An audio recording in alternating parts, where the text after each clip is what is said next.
లోకం చరిత్రను తిరగరాసిన వీరులను చూసింది.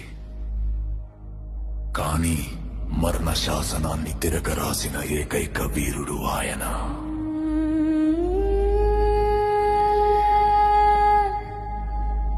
శత్రువుని కత్తితో చంపడం కాదు, తన ప్రాణాన్ని బలిగా ఇచ్చి ఆ శత్రువులోని శత్రుత్వాన్ని చంపిన మహాయోధుడు. దూషించిన నోళ్లు దీవించబడ్డాయి, అవమానించిన చేతులు ఆశీర్వదించబడ్డాయి.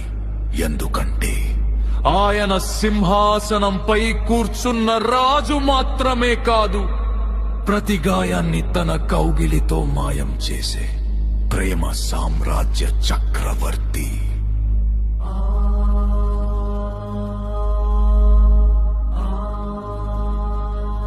మరణం ఆయనను బంధించాలనుకుంది, కాని ఆ మరణానికే మరణం రుచి చూపించి సమాధిని బద్దలు కొట్టుకుని వచ్చిన మృత్యుంజయుడు పగవాడికి ధైర్యాన్ని, అలసిన గుండెకు ఆలింగనాన్ని ఇచ్చే ఏకైక ఆశ్రయం ఆయన.